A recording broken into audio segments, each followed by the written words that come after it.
পুরান ঢাকার একটি বাসা থেকে জগন্নাথ বিশ্ববিদ্যালয়ের ছাত্রদল নেতার মরদেহ উদ্ধার করা হয়েছে। এ ঘটনায় রোববার রাতে ভবনের সামনে বিক্ষোভ করছে ছাত্রদল। হত্যায় জড়িতদের দ্রুত আইনের আওতায় আনার দাবি জানিয়েছে শিক্ষার্থী ও উপাচার্য। রোববার সন্ধ্যার দিকে পুরান ঢাকার একটি ভবনের সিঁড়িতে মরদেহ পড়ে থাকতে দেখে পুলিশে খবর দেয় স্থানীয়রা।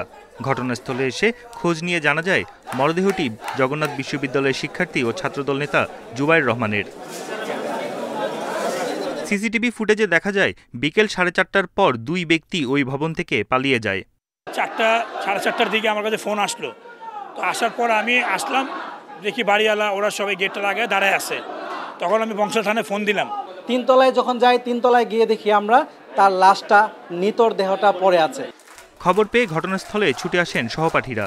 জুবাইর হত্যার প্রতিবাদে ভবনটির সামনে বিক্ষোভ করতে থাকেন শিক্ষার্থীরা। একটা ম্যাপ তৈরি করে এরা এই হত্যাযজ্ঞ চালিয়েছে এবং এটার সাথে আমাদের ছোট ভাইয়ের স্টুডেন্ট প্লাস স্টুডেন্টের ফ্যামিলি গার্ডিয়ান এরা জড়িত আছে বলে আমরা মনে করতেছি। অত্যন্ত পরিকল্পিতভাবে ওকে হত্যা করা হয়েছে এবং ছুরিকাঘাত যে করা হয়েছে এটা পেশাদার কিলারের মতো।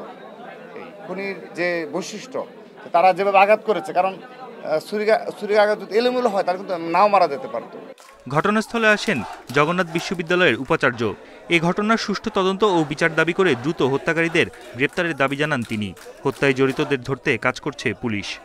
সমস্ত আইন শৃঙ্খলা রক্ষাকারী বাহিনীর সঙ্গে কথা বলেছি, সবাই এসেছেন এবং ওনারা কার্যকর পদক্ষেপ নেবেন এই জোর দাবি জানাচ্ছি।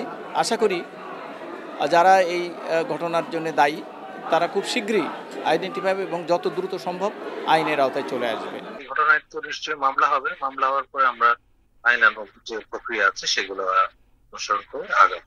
পুলিশ ইতিমধ্যে তাদের যে প্রাথমিক যে কাজ সেটা আরম্ভ করেছে। জুবাইর হত্যার ঘটনায় রাত 11টার দিকে ঢাকা বিশ্ববিদ্যালয়ে মানববন্ধন করেন শিক্ষার্থীরা। বন ইবনে কামাল, ইন্ডিপেন্ডেন্ট নিউজ, ঢাকা।